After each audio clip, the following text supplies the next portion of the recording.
वचन तेरा है प्रभु, जीवन की ज्योति है। वचन तेरा है गुरु, अनंत जीवन है। दिव्य वचन तेरा भक्ति से सुन लूंगा, मधुर वचन तेरा दिल से मैं मानूंगा। दिव्य वचन तेरा भक्ति से सुन लूंगा, मधुर वचन तेरा दिल से मैं मानूंगा।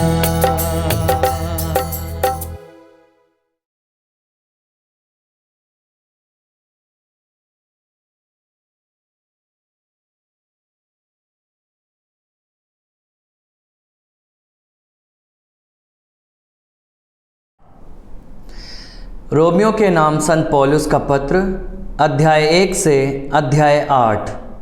अध्याय 1।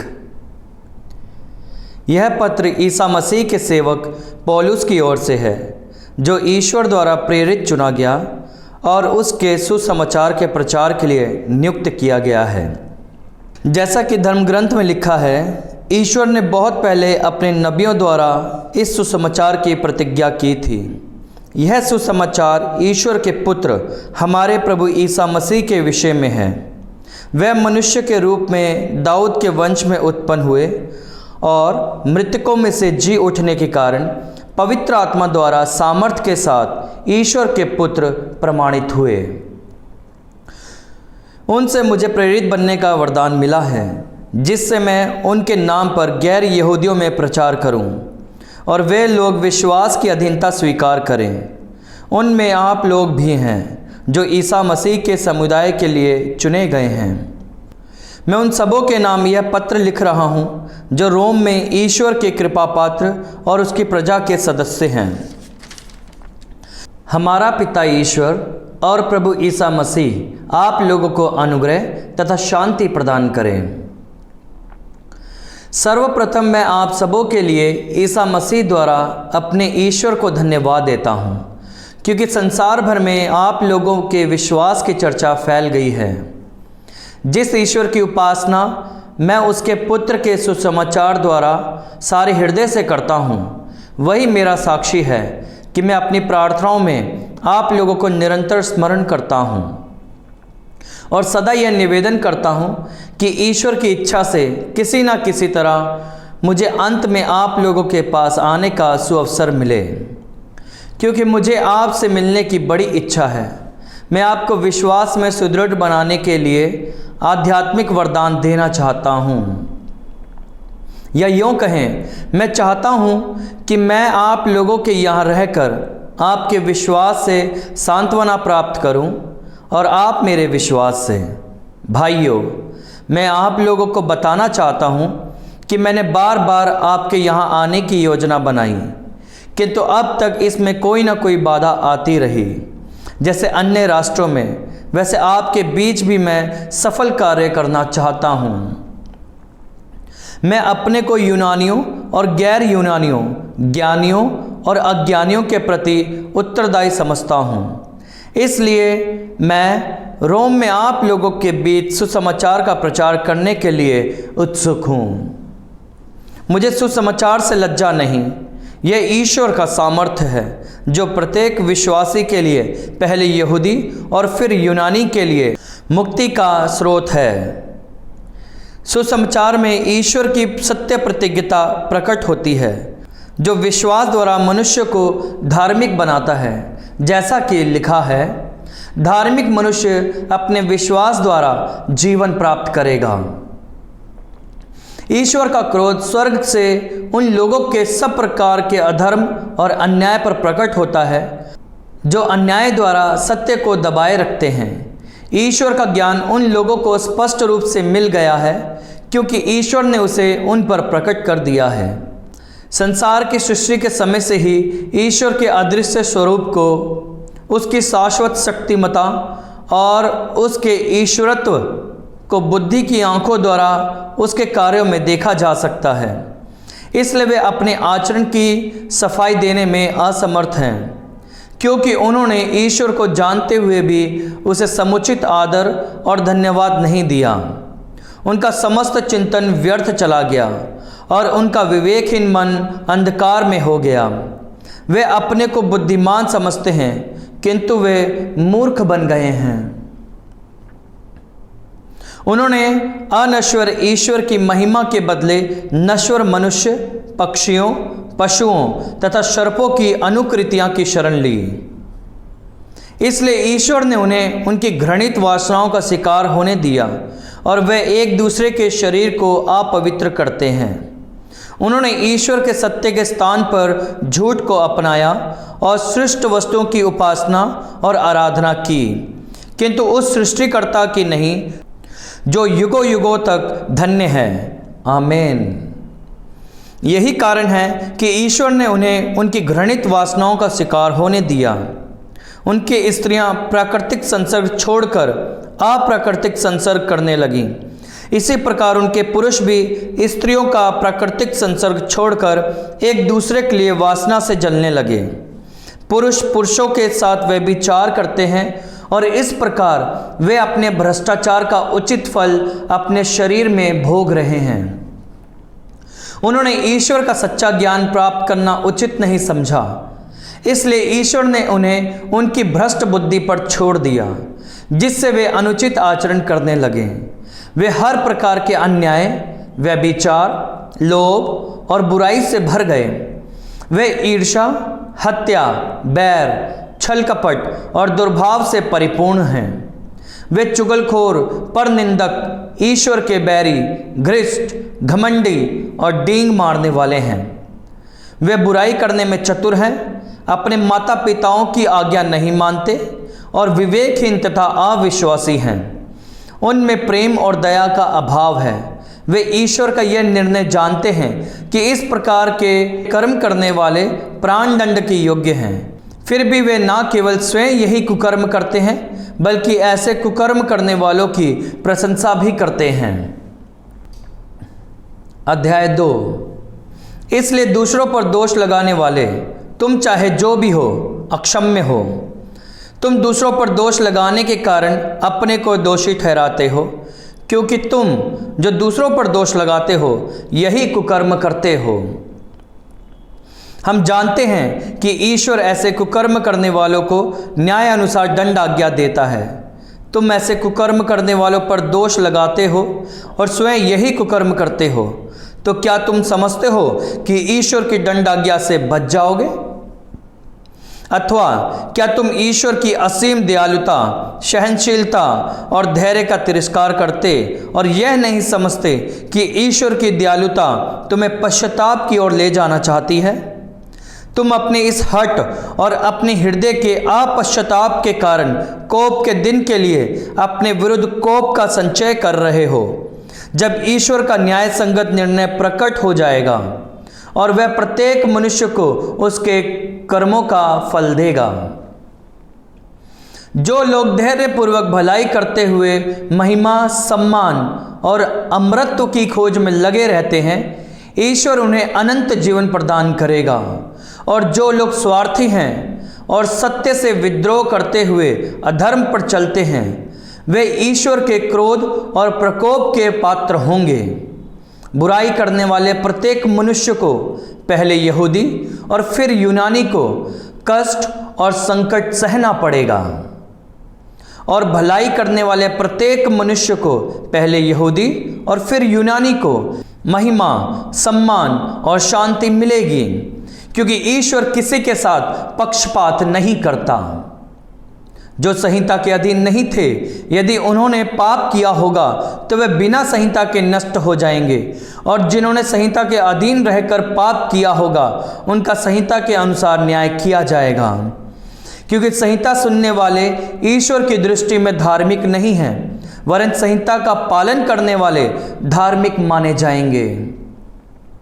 जब गैर यहूदी जिन्हें संहिता नहीं मिली अपने आप उसकी आज्ञाओं का पालन करते हैं, तो वे संहिता के बाहर रहते हुए भी स्वयं अपने लिए संहिता हैं, क्योंकि वे इसका प्रमाण देते हैं कि संहिता की आज्ञाएं उनके हृदय पर अंकित हैं।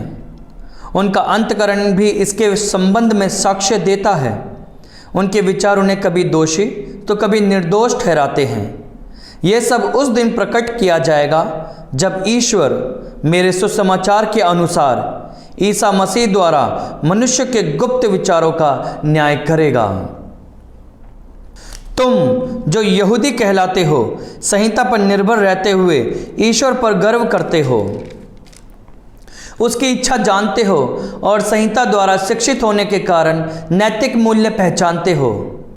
तुम्हें संहिता द्वारा ज्ञान और सत्य का स्वरूप प्राप्त हो गया है, इसलिए तुम अपने को अंधों का पथ प्रदर्शक, अंधकार में रहने वालों का प्रकाश, अज्ञानियों का शिक्षक और भोले भाले लोगों का गुरु समझते हो। क्या तुम जो दूसरों को शिक्षा देते हो अपने को शिक्षा नहीं देते? तुम घोषित करते हो चोरी मत करो और स्वयं चोरी करते हो। तुम कहते हो व्यभिचार मत करो और स्वयं व्यभिचार करते हो।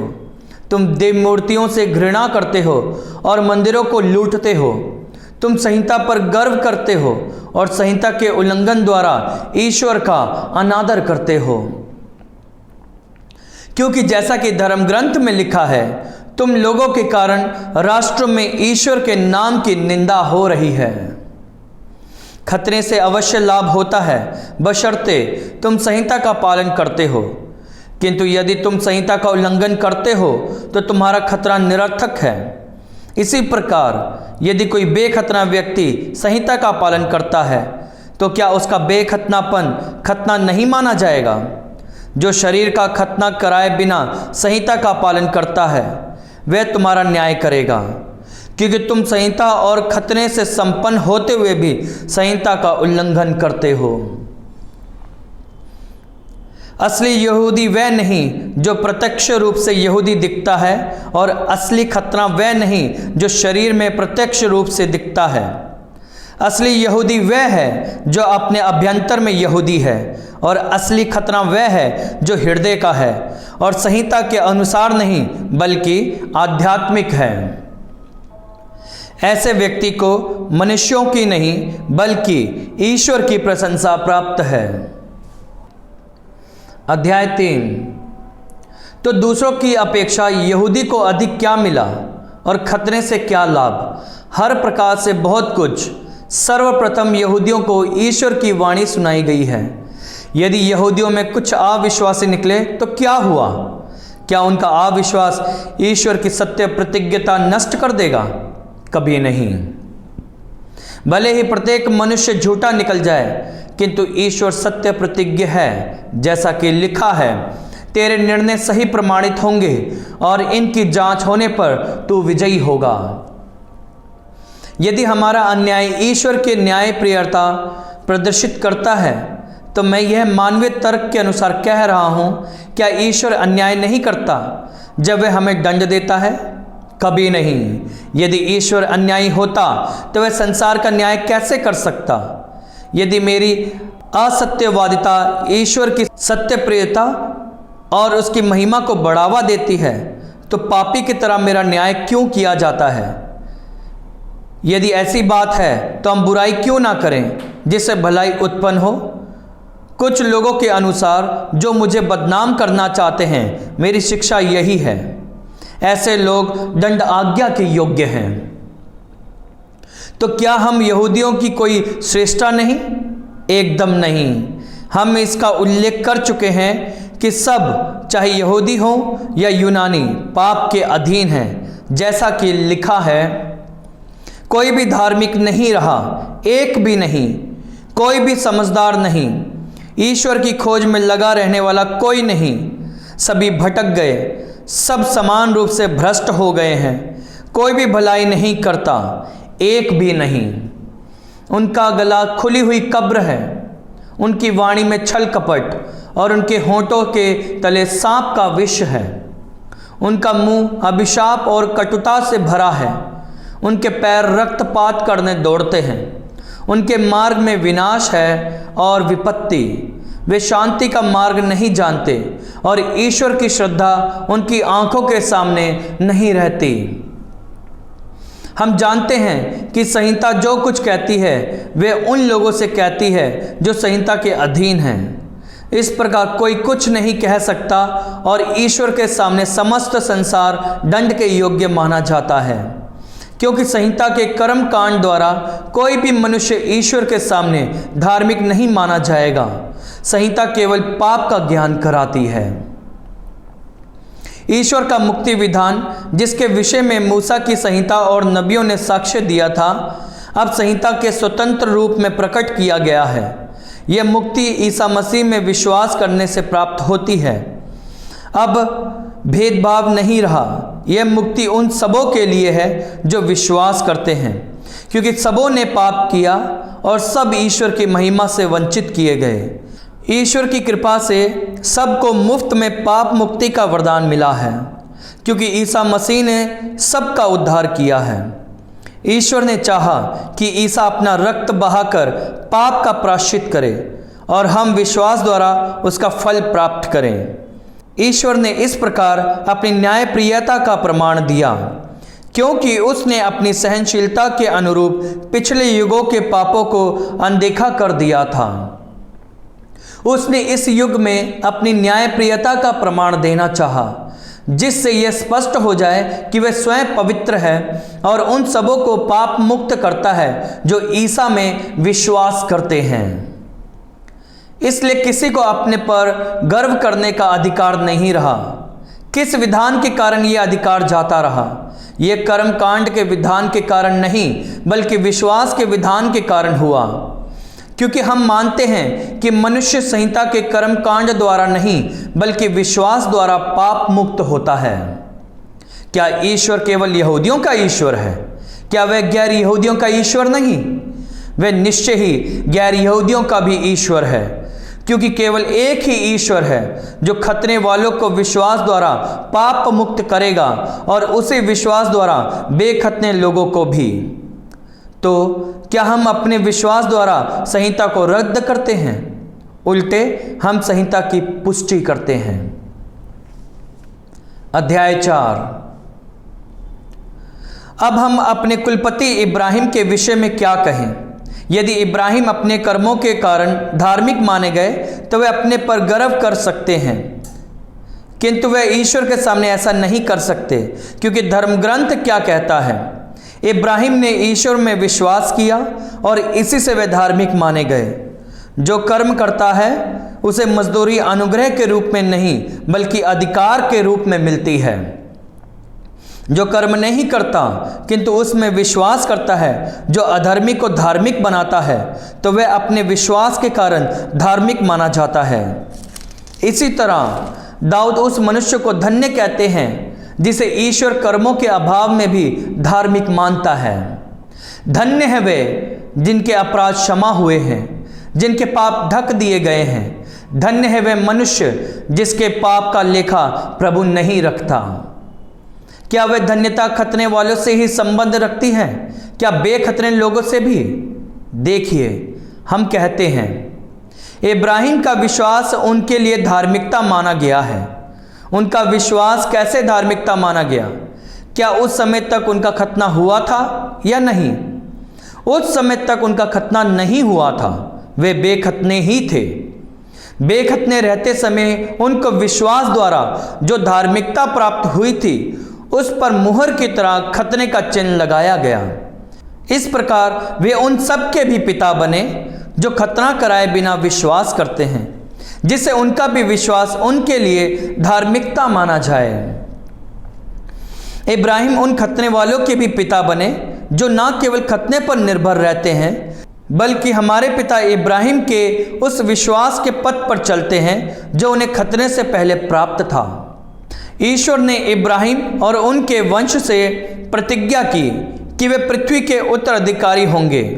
ये इसलिए नहीं हुआ कि इब्राहिम ने संहिता का पालन किया, बल्कि इसलिए कि उन्होंने विश्वास किया और ईश्वर ने उन्हें धार्मिक माना है। यदि संहिता के अधीन रहने वाले ही उत्तराधिकारी बनते हैं तो विश्वास व्यर्थ है और प्रतिज्ञा रद्द हो जाती है, क्योंकि संहिता का परिणाम प्रकोप है, जबकि संहिता के अभाव में किसी आज्ञा का उल्लंघन नहीं होता। सब कुछ विश्वास पर और इसलिए कृपा पर भी निर्भर रहता है। वह प्रतिज्ञा न केवल उन लोगों पर जो संहिता का पालन करते हैं, बल्कि समस्त वंश पर लागू होती है, उन सब पर जो इब्राहिम की तरह विश्वास करते हैं। इब्राहिम हम सब के पिता हैं, जैसा कि लिखा है, मैंने तुमको बहुत से राष्ट्रों का पिता नियुक्त किया है। ईश्वर की दृष्टि में इब्राहिम हमारे पिता हैं। उन्होंने उस ईश्वर में विश्वास किया जो मृतकों को पुनर्जीवित करता है और जो नहीं है उसे भी अस्तित्व में लाता है। इब्राहिम ने निराशाजनक परिस्थिति में भी आशा रखकर विश्वास किया और वे बहुत से राष्ट्रों के पिता बन गए, जैसा कि उनसे कहा गया था, तुम्हारे असंख्य वंशज होंगे। यद्यपि वे जानते थे कि मेरा शरीर अशक्त हो गया है, उनकी अवस्था लगभग 100 वर्ष की थी और सारा बांझ है, तो भी उनका विश्वास विचलित नहीं हुआ। उन्हें ईश्वर की प्रतिज्ञा पर संदेह नहीं हुआ, बल्कि उन्होंने अपने विश्वास की दृढ़ता द्वारा ईश्वर का सम्मान किया। उन्हें पक्का विश्वास था कि ईश्वर ने जिस बात की प्रतिज्ञा की है वह उसे पूरा करने में समर्थ है। इस विश्वास के कारण ईश्वर ने उन्हें धार्मिक माना है। धर्म ग्रंथ का यह कथन न केवल इब्राहिम से बल्कि हमसे भी संबंध रखता है। यदि हम ईश्वर में विश्वास करेंगे जिसने हमारे प्रभु ईसा को मृतकों में से जिलाया, तो हम भी विश्वास के कारण धार्मिक माने जाएंगे। वही ईसा हमारे अपराधों के कारण पकड़वाए गए और हमारी पाप मुक्ति के लिए जी उठे। अध्याय 5। ईश्वर ने हमारे विश्वास के कारण हमें धार्मिक माना है। हम अपने प्रभु ईसा मसीह द्वारा ईश्वर से मेल बनाए रखें। मसीह ने हमारे लिए उस अनुग्रह का द्वार खोला है जो हमें प्राप्त हो गया है। हम इस बात पर गौरव करें कि हमें ईश्वर की महिमा के भागी बनने की आशा है। इतना ही नहीं, हम दुख तकलीफ पर भी गौरव करें, क्योंकि हम जानते हैं कि दुख तकलीफ से धैर्य, धैर्य से दृढ़ता और दृढ़ता से आशा उत्पन्न होती है। आशा व्यर्थ नहीं होती, क्योंकि ईश्वर ने हमें पवित्र आत्मा प्रदान किया है और उसके द्वारा ही ईश्वर का प्रेम हमारे हृदयों में उमड़ पड़ा है। हम निस्सहाय ही थे जब मसीह निर्धारित समय पर विधर्मियों के लिए मर गए। धार्मिक मनुष्य के लिए शायद ही कोई अपने प्राण अर्पित करे, फिर भी हो सकता है कि भले मनुष्य के लिए कोई मरने को तैयार हो जाए, किंतु हम पापी ही थे जब मसीह हमारे लिए मर गए थे। इससे ईश्वर ने हमारे प्रति अपने प्रेम का प्रमाण दिया है। जब हम मसीह के रक्त के कारण धार्मिक माने गए, तो हम निश्चय ही मसीह द्वारा ईश्वर के दंड से बच जाएंगे। हम शत्रु ही थे जब ईश्वर के साथ हमारा मेल उसके पुत्र की मृत्यु द्वारा हो गया था, और उसके साथ मेल हो जाने के बाद उसके पुत्र के जीवन द्वारा निश्चय ही हमारा उद्धार होगा। इतना ही नहीं, अब तो हमारे प्रभु ईसा मसीह द्वारा ईश्वर से हमारा मेल हो गया है। इसलिए हम उन्हीं के द्वारा ईश्वर पर भरोसा रखकर आनंदित हैं। एक ही मनुष्य द्वारा संसार में पाप का प्रवेश हुआ और पाप द्वारा मृत्यु का। इस प्रकार मृत्यु सब मनुष्यों में फैल गई, क्योंकि सब पापी हैं। मूसा की संहिता से पहले संसार में पाप था, किंतु संहिता के अभाव में पाप का लेखा नहीं रखा जाता है। फिर भी आदम से लेकर मूसा तक मृत्यु उन लोगों पर भी राज्य करती रही जिन्होंने आदम की तरह किसी आज्ञा के उल्लंघन द्वारा पाप नहीं किया था। आदम आने वाले मुक्तिदाता का प्रतीक था। फिर भी आदम के अपराध तथा ईश्वर के वरदान में कोई तुलना नहीं है। यह सच है कि एक ही मनुष्य के अपराध के कारण बहुत से लोग मर गए, किंतु इस परिणाम से कहीं अधिक महान है ईश्वर का अनुग्रह और वह वरदान जो एक ही मनुष्य ईसा मसीह द्वारा सबको मिला है। एक मनुष्य के अपराध तथा ईश्वर के वरदान में कोई तुलना नहीं है।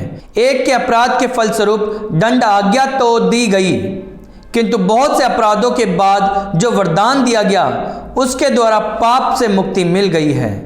यह सच है कि मृत्यु का राज्य एक मनुष्य के अपराध के फलस्वरूप एक ही के द्वारा प्रारंभ हुआ, किंतु जिन्हें ईश्वर की कृपा तथा पाप मुक्ति का वरदान प्रचुर मात्रा में मिलेगा वे एक ही मनुष्य ईसा मसीह के द्वारा जीवन का राज्य प्राप्त करेंगे।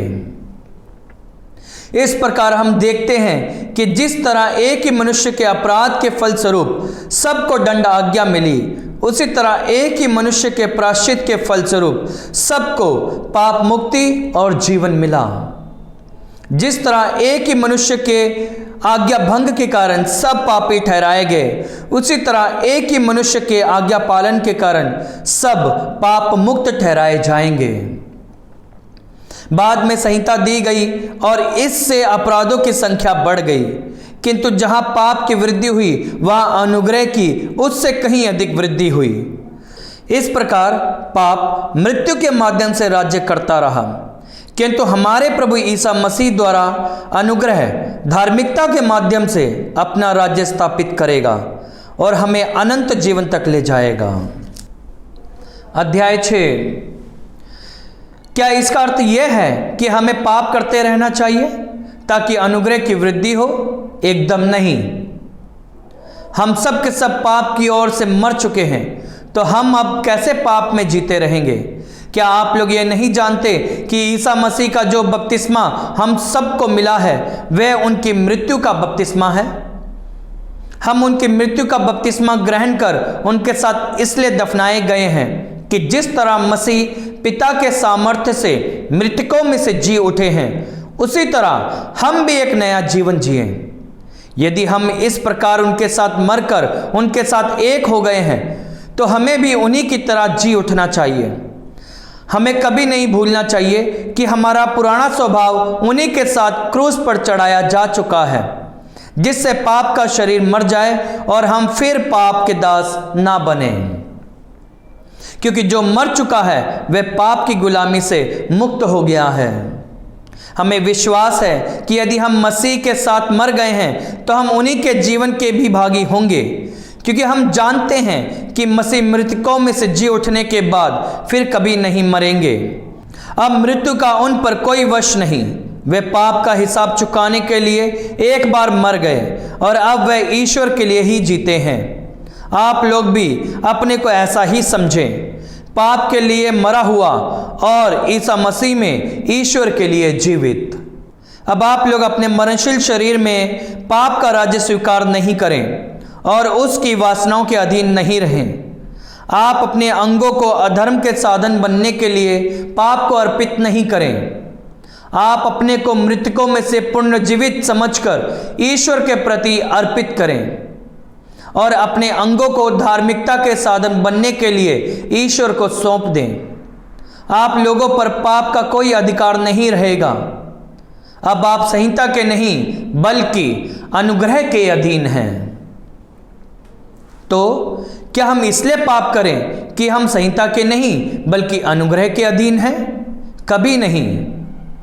क्या आप यह नहीं समझते कि आप अपने को आज्ञाकारी दास के रूप में जिसके प्रति अर्पित करते हैं और जिसकी आज्ञा का पालन करते हैं, आप उसी के दास बन जाते हैं? ये दासता चाहे पाप की हो जिसका परिणाम मृत्यु है, चाहे ईश्वर की हो जिसका आज्ञा पालन का परिणाम धार्मिकता है। ईश्वर को धन्यवाद कि आप लोग जो पहले पाप के दास थे, अब सारे हृदय से उस शिक्षा के मार्ग पर चलने लगे जो आपको प्रदान की गई है। आप पाप से मुक्त होकर धार्मिकता के दास बन गए हैं। मैं आपकी मानवीय दुर्बलता के कारण साधारण मानव जीवन का उदाहरण दे रहा हूं। आप लोगों ने जिस तरह पहले अपने शरीर को अशुद्धता और अधर्म के अधीन किया था, जिससे वह दूषित हो गया था, उसी तरह अब आपको अपने शरीर को धार्मिकता के अधीन करना चाहिए, जिससे वह पवित्र हो जाए। क्योंकि जब आप पाप के दास थे तो धार्मिकता के नियंत्रण से मुक्त थे। उस समय आपको उन कर्मों से क्या लाभ हुआ? अब उनके कारण आपको लज्जा होती है, क्योंकि उनका परिणाम मृत्यु है। किंतु अब पाप से मुक्त होकर आप ईश्वर के दास बन गए हैं और पवित्रता का फल उत्पन्न कर रहे हैं, जिसका परिणाम है अनंत जीवन। क्योंकि पाप का वेतन मृत्यु है, किंतु ईश्वर का वरदान है हमारे प्रभु ईसा मसीह में अनंत जीवन। अध्याय 7। भाइयों, क्या आप लोग ये नहीं जानते, मैं विधि जानने वालों से बोल रहा हूं कि मनुष्य पर विधि का अधिकार तभी तक है जब तक वह जीवित है। विवाहित स्त्री तब तक विधि द्वारा अपने पति से बंधी रहती है जब तक वह जीवित रहता है। यदि पति मर जाता है तो वह अपने पति के बंधन से मुक्त हो जाती है। यदि वह अपने पति के जीवन काल में किसी दूसरे की पत्नी बन जाती है तो वह व्यभिचारिणी कहलाएगी। किंतु यदि पति मर जाता है तो वह उस बंधन से मुक्त हो जाती है, और यदि वह किसी दूसरे की पत्नी बन जाती है तो वह व्यभिचार नहीं करती। मेरे भाइयों, आप लोग भी मसीह के शरीर से संयुक्त होने के कारण संहिता के दृष्टि में मर गए और अब किसी दूसरे के अर्थात उसके हो गए हैं जो मृतकों में से जी उठे। यह इसलिए हुआ कि हम ईश्वर के लिए फल उत्पन्न करें। जब हम अपने दैहिक स्वभाव के अधीन थे तो संहिता से प्रेरित पापमय वासनाएं हमारे अंगों में क्रियाशील थीं और मृत्यु के फल उत्पन्न करती थी। किंतु अब हम उन बातों के लिए मर गए हैं जो हमें बंधन में जकड़ती थी, इसलिए हम संहिता से मुक्त हो गए हैं। इस प्रकार हम पुरानी लिखित संहिता के अनुसार नहीं बल्कि आत्मा के नवीन विधान के अनुसार ईश्वर की सेवा करते हैं। क्या इसका अर्थ यह है कि संहिता पाप है? एकदम नहीं। फिर भी संहिता के द्वारा ही पाप का पता चला। यदि संहिता ने नहीं कहा होता लालच मत करो, तो मैं ये नहीं जानता कि लालच क्या है। इस आज्ञा से लाभ उठाकर पाप ने मुझ में हर प्रकार का लालच उत्पन्न किया। संहिता के अभाव में पाप निर्जीव है। एक समय था जब संहिता नहीं थी और मैं जीवित था, किंतु आज्ञा के आने से पाप का जन्म हुआ और मैं मर गया। इस प्रकार वह आज्ञा जिसे जीवन की ओर ले जाना चाहिए था मेरे लिए मृत्यु का कारण बनी, क्योंकि पाप ने आज्ञा से लाभ उठाकर मुझे धोखा दिया और आज्ञा के द्वारा मुझे मार दिया। इस प्रकार हम देखते हैं कि संहिता पवित्र है और आज्ञा पवित्र, उचित एवं कल्याणकारी। तो जो बात कल्याणकारी थी, क्या वह मेरे लिए मृत्यु का कारण बनी? एकदम नहीं। किंतु जो बात कल्याणकारी थी उसी के द्वारा पाप मेरे लिए मृत्यु का कारण बना। इस प्रकार पाप का वास्तविक स्वरूप प्रकट हो गया और वे आज्ञा के माध्यम से बहुत अधिक पाप में प्रमाणित हुआ। हम जानते हैं कि संहिता आध्यात्मिक है, किंतु मैं प्राकृतिक और पाप का दास हूँ। मैं अपना ही आचरण नहीं समझता हूँ, क्योंकि मैं जो करना चाहता हूँ वह नहीं बल्कि वही करता हूँ जिससे मैं घृणा करता हूँ। यदि मैं वही करता हूँ जो मैं नहीं करना चाहता तो मैं संहिता से सहमत हूँ और उसे कल्याणकारी समझता हूँ। किंतु मैं करता नहीं रहा बल्कि करता है मुझ में निवास करने वाला पाप। मैं जानता हूँ कि मुझ में अर्थात मेरे दैहिक स्वभाव में थोड़ी भी भलाई नहीं, क्योंकि भलाई करने की इच्छा तो मुझ में विद्यमान है किंतु उसे कार्यान्वित करने की शक्ति नहीं है। मैं जो भलाई चाहता हूँ वह नहीं कर पाता, बल्कि मैं जो बुराई नहीं चाहता वही कर डालता हूँ। किंतु यदि मैं वही करता हूँ जिसे मैं नहीं चाहता तो करता मैं नहीं हूँ बल्कि करता है मुझ में निवास करने वाला पाप। इस प्रकार मेरा अनुभव यह है कि जब मैं भलाई की इच्छा करता हूँ तो बुराई ही कर पाता हूँ। मेरा अंतरतम ईश्वर के नियम पर मुग्ध है, किंतु मैं अपने शरीर में एक अन्य नियम का अनुभव करता हूँ जो मेरे आध्यात्मिक स्वभाव से संघर्ष करता है और मुझे पाप के उस नियम के अधीन करता है जो मेरे शरीर में विद्यमान है। मैं कितना अभागा मनुष्य हूँ। इस मृत्यु के अधीन रहने वाले शरीर से मुझे कौन मुक्त करेगा? ईश्वर ही हमारे प्रभु ईसा मसीह के द्वारा। ईश्वर को धन्यवाद। इसलिए मैं अपनी बुद्धि से ईश्वर के नियम का किंतु अपने शरीर से पाप के नियम का पालन करता हूं। अध्याय 8। जो लोग ईसा मसीह से संयुक्त हैं उनके लिए अब कोई दंड आज्ञा नहीं रह गई है, क्योंकि आत्मा के विधान ने जो ईसा मसीह द्वारा जीवन प्रदान करता है मुझको पाप तथा मृत्यु की अधीनता से मुक्त कर दिया है। मानव स्वभाव की दुर्बलता के कारण मूसा की संहिता जो कार्य करने में असमर्थ थी वे कार्य ईश्वर ने कर दिया है। उसने पाप के प्रायश्चित के लिए अपने पुत्र को भेजा, जिसने पापी मनुष्य के सदृश शरीर धारण किया। इस प्रकार ईश्वर ने मानव शरीर में पाप को दंडित किया है, जिससे हम में जो कि शरीर के अनुसार नहीं बल्कि आत्मा के अनुसार आचरण करते हैं संहिता की धार्मिकता पूर्णता तक पहुंच जाए। क्योंकि जो शरीर की वासनाओं से संचालित है वे शरीर की बातों की चिंता करते हैं और इसका परिणाम मृत्यु है। जो आत्मा से संचालित हैं वे आत्मा की बातों की चिंता करते हैं और इसका परिणाम जीवन और शांति है। क्योंकि शरीर की वासना ईश्वर के प्रतिकूल है, वे ईश्वर के नियम के अधीन नहीं होती और हो भी नहीं सकती। जो लोग शरीर की वासनाओं से संचालित हैं उन पर ईश्वर प्रसन्न नहीं होता। यदि ईश्वर का आत्मा सचमुच आप लोगों में निवास करता है तो आप शरीर की वासनाओं से नहीं बल्कि आत्मा से संचालित हैं। जिस मनुष्य में मसीह का आत्मा निवास नहीं करता वह मसीह का नहीं। यदि मसीह आप में निवास करते हैं तो पाप के फलस्वरूप शरीर भले ही मर जाए किंतु पाप मुक्ति के फलस्वरूप आत्मा को जीवन प्राप्त है। जिसने ईसा को मृतकों में से जिलाया, यदि उसका आत्मा आप लोगों में निवास करता है तो जिसने ईसा मसीह को मृतकों में से जिलाया वे अपनी आत्मा द्वारा जो आप में निवास करता है आपके नश्वर शरीर को भी जीवन प्रदान करेगा। इसलिए भाइयों, शरीर की वासनाओं का हम पर कोई अधिकार नहीं, हम उनके अधीन रहकर जीवन नहीं बिताएं। यदि आप शरीर की वासनाओं के अधीन रहकर जीवन बिताएंगे तो अवश्य मर जाएंगे, लेकिन यदि आप आत्मा की प्रेरणा से शरीर की वासनाओं का दमन करेंगे तो आपको जीवन प्राप्त होगा। जो लोग ईश्वर की आत्मा से संचालित हैं वे सब ईश्वर के पुत्र हैं।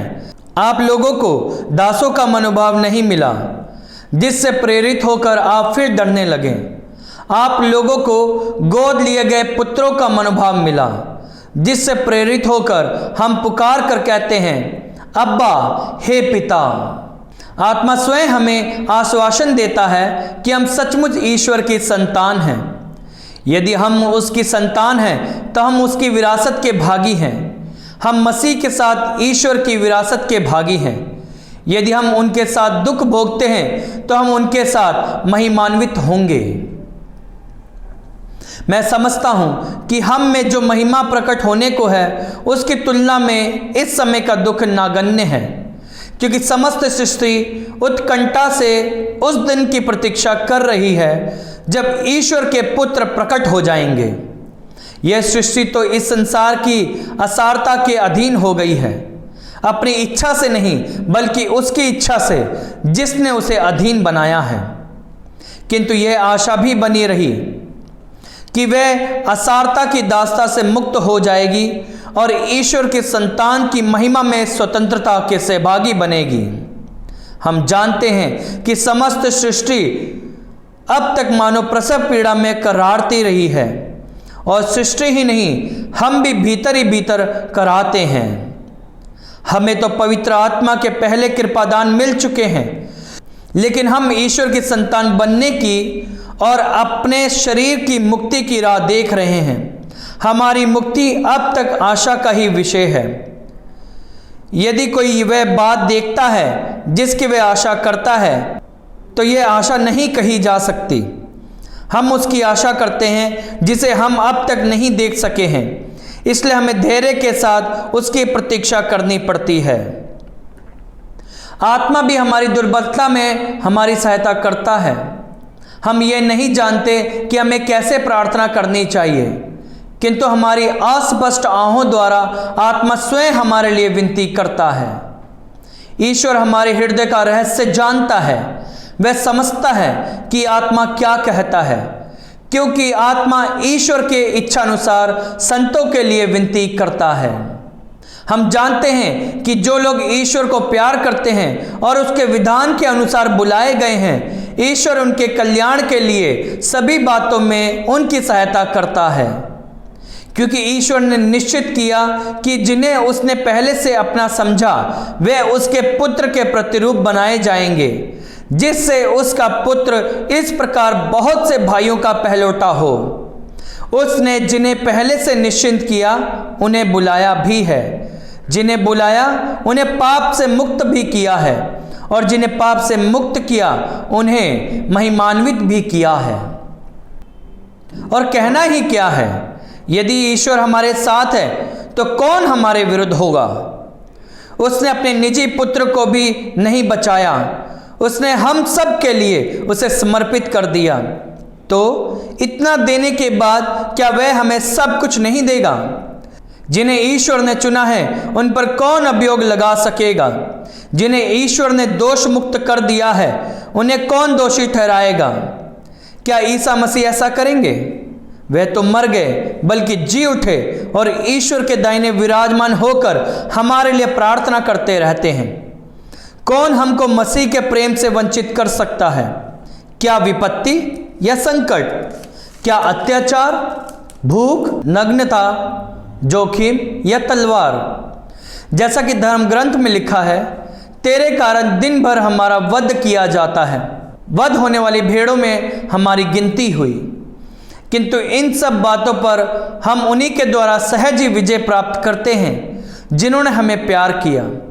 मुझे दृढ़ विश्वास है कि ना तो मरण या जीवन, ना स्वर्गदूत या नरकदूत, ना वर्तमान या भविष्य, ना आकाश या पाताल की कोई शक्ति और ना समस्त सृष्टि में कोई या कुछ हमें ईश्वर के उस प्रेम से वंचित कर सकता है जो हमें हमारे प्रभु ईसा मसीह द्वारा मिला है। यह प्रभु की वाणी है। ईश्वर को धन्यवाद।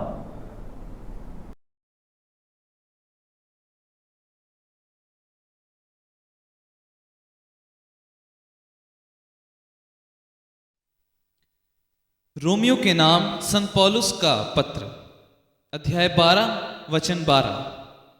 आइए हम प्रार्थना में लगे रहें और प्रार्थना करते हुए प्रभु की स्तुति करें, प्रभु की आराधना करें।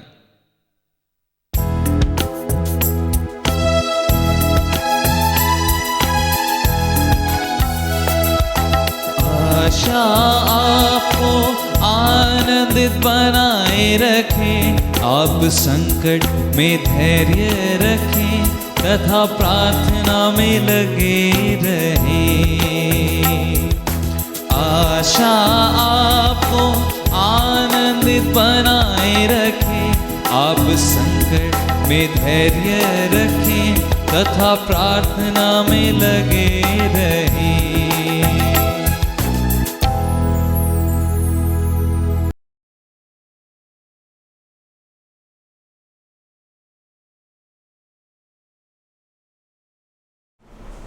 Hallelujah, hallelujah, hallelujah.